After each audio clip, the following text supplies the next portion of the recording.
দিল্লিতে বিস্ফোরণ, লালকেল্লার কাছে গাড়িতে বিস্ফোরণ, মৃত অন্তত 11 জন, আহত হয়েছেন বহু।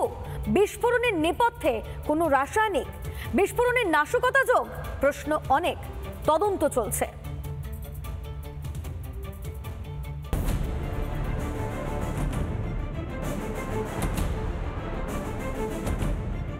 দিল্লিতে বিস্ফোরণ, সোমবার সন্ধে রক্তাক্ত রাজধানী।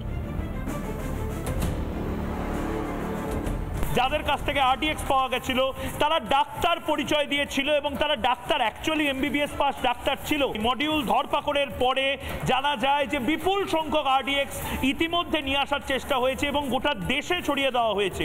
আবারও বলছি, অ্যামোনিয়াম নাইট্রেট বা আরডিএক্স এর যে কনসাইনমেন্ট ধরা পড়েছে তার মধ্যে থেকে কোনো ছোট কনসাইনমেন্ট কি এই গাড়িতে ছিল কিনা আমরা জানি না। লালকেল্লা থেকে ঢিলছড়া দূরত্বে মেট্রোর 1 নম্বর গেট, সেখানেই চলন্ত গাড়িতে বিস্ফোরণ। দাউ দাউ করে জ্বলতে থাকে একাধিক গাড়ি। পুরনো দিল্লির লালকেল্লা চত্বর জনবহুল এলাকা, স্বাভাবিকভাবেই বিস্ফোরণের জেরে হতাহত অনেকেই।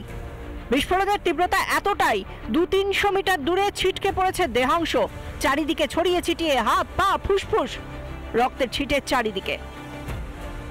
6:55 के आसपास की बात है सर। गाड़ी जाम में धीरे धीरे चल रही थी, एकदम ही इतना ब्लास्ट हुआ कि मेरा आगे फ्रंट शीशा निकल के सामने की गाड़ियों में गया और मैं उड़ गया एकदम। मेरा सीट बेल्ट भी हो गया एकदम। ऐसा लगा जैसे गाड़ी फट गई।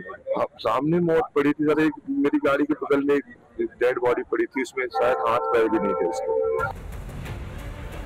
ছড়িয়ে ছিটিয়ে রয়েছে বাড়ির দরজা, চাকা, উইন্ডো স্ক্রিনের অংশ। দমকল বাহিনীর তৎপরতায় আধ ঘন্টার মধ্যে আগুন নিয়ন্ত্রণে আসে। ঘটনাস্থলে পৌঁছায় দিল্লি পুলিশের বিশেষ দল, পৌঁছে যায় ফরেনসিক টিম, এনএসজি, এনআইএ। তদন্তভার তুলে দেওয়া হয়েছে এনআইএ এর হাতে। কিভাবে বিস্ফোরক ব্যবহার করা হয়েছে কিনা রাত অবধি তা স্পষ্ট নয়। দেশের হৃদয় রক্তাক্ত, সতর্ক গোটা দেশ। দেশের বিভিন্ন গুরুত্বপূর্ণ এলাকায় জারি হাই অ্যালার্ট, ব্যতিক্রম নয় কলকাতাও। গত কয়েকদিন ধরেই নাশকতার বিরুদ্ধে তল্লাশি চলছিল দেশ জুড়ে। হরিয়ানা থেকে বিপুল পরিমাণ অ্যামোনিয়াম নাইট্রেট উদ্ধার হয়েছে। গ্রেফতার একের পর এক সন্দেহভাজন জঙ্গি। এর মধ্যেই দিল্লিতে বিস্ফোরণ। স্বাভাবিকভাবেই এর পিছনে জঙ্গি যোগ উড়িয়ে দেওয়া যাচ্ছে না। রিপাবলিক বাংলা।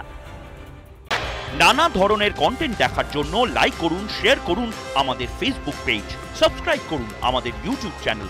পাশাপাশি অন্যান্য ব্রেকিং নিউজের জন্য অবশ্যই চোখ রাখুন রিপাবলিক বাংলায়।